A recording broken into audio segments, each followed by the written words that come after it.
అందరికీ నమస్తే అండి. ఒక వారం రోజుల కిందటి వరకు ఢిల్లీలోని జంతర్ మంతర్ వేదికగా దాదాపుగా ఒక 10-15 రోజుల పాటు ఉద్రిక్త వాతావరణం నెలకొంది కదా.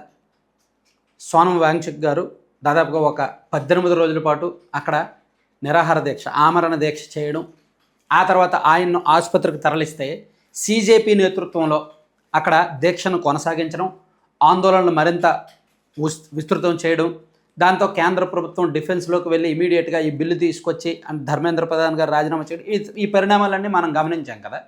అయితే ఇప్పుడు దీనిలో కొత్త కోణాలు, కొత్త విషయాలు బయటకు వస్తున్నాయి.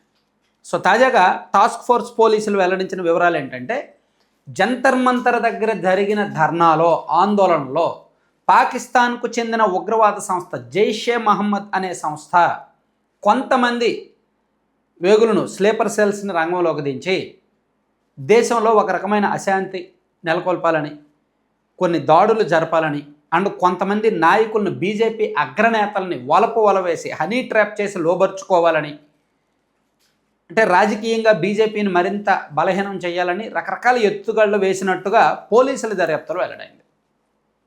సో పాకిస్తాన్కు చెందిన జైషే మహమ్మద్ అనే ఉగ్ర సంస్థతో సంబంధాలు ఉన్న హమీం మండల్ అనే వ్యక్తిని, అలాగే అతనికి సహకరించిన యువతి, వీళ్ళిద్దరినీ కూడా బెంగాల్ పోలీసులు అదుపులోకి తీసుకుని విచారిస్తున్నారు. వీళ్ళ దర్యాప్తులో భాగంగా వాళ్ళు అనేక సంచలనమైన విషయాలు బయటపెట్టారు. వాళ్ళు ఏం చెప్పారంటే, ఢిల్లీలో జంతర్ మంతర్ వద్ద జరిగిన ధర్నాలో అల్లర్లు సృష్టించాలని, బెంగాల్ ముఖ్యమంత్రి సువేందు అధికారిని లక్ష్యంగా చేసుకొని హనీ ట్రాప్ చేయాలని నిందితులు ప్రణాళికలు రచించినట్టుగా టాస్క్ ఫోర్స్ పోలీసులు వెల్లడించారు. పోలీస్ యూనిఫామ్లో నిరసన ప్రదేశంలోకి ప్రవేశించి అల్లర్లు సృష్టించాలని జైషే గ్రూప్ నుంచి హమీంకు ఆదేశాలు ఉన్నాయంట.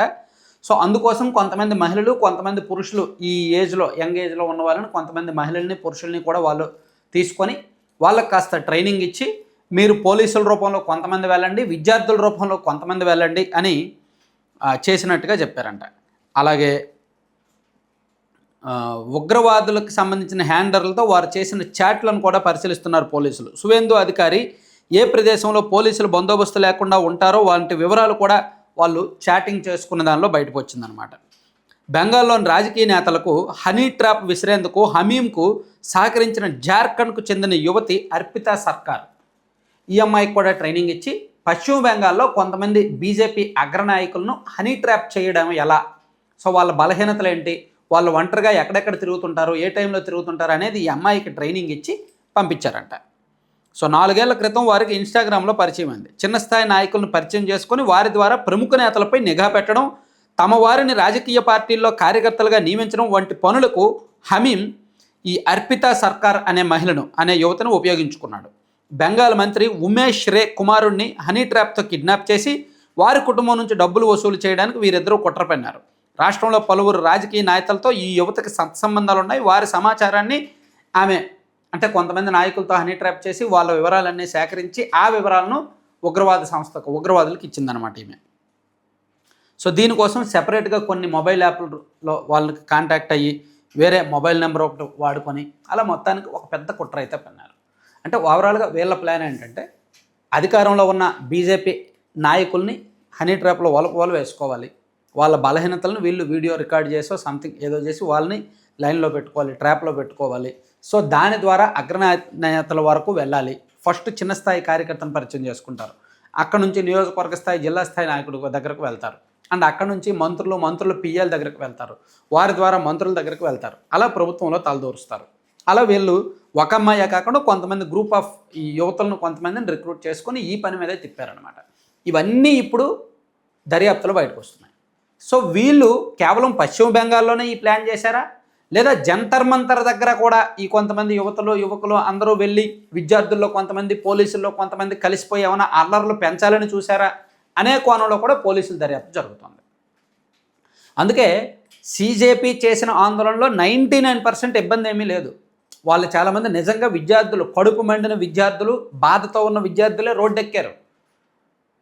కానీ మన దేశం ఎప్పుడెప్పటికి తలొగ్గుతుందా, మన దేశంలో ఇటువంటి ఎప్పుడెప్పటికి ఈ అశాంతి నెలకొంటుందా, ఎప్పుడెప్పుడు గొడవలు జరుగుతాయా అని కాసు కూర్చున్న ఉగ్ర సంస్థలు కొన్ని ఉన్నాయి. ఆ సంస్థలు మన దేశంలో ఇటువంటి ఘటనలు వాళ్ళకి ఆయుధంగా మార్చుకోవడానికి సిద్ధంగా ఉన్నారు. జంతర్ మంతర్ దగ్గర జరిగిన ధర్నాలో వాళ్ళు అలాగే సిద్ధమయ్యారు. మరొక వారం రోజుల పాటు ఆ నిరసనలు కొనసాగి ఉంటే, ఆ ఉద్రిక్త పరిస్థితులు కొనసాగి ఉంటే ఖచ్చితంగా దేశం మరొకరి చేతుల్లోకి వెళ్ళిపోయేది, ఇంకా అదుపు తప్పేది.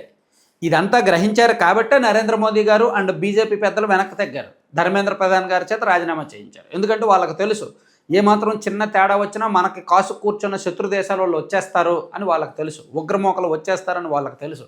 వాళ్ళకి అవకాశం ఇవ్వకూడదు అంటే ఆందోళనలు ఇక్కడితో ఆగాలి. సో ఆగడానికి ఏం చేయాలో అదంతా చేశారు. చేసి ఇప్పుడు బ్యాక్ ఎండ్లో దర్యాప్తు చేస్తున్నారు. ఓన్లీ విద్యార్థులే పాల్గొన్నారా, ఇంకెవరైనా ఉన్నారా అని. ఆ దర్యాప్తులో ఇవన్నీ బయటకు వస్తున్నాయి.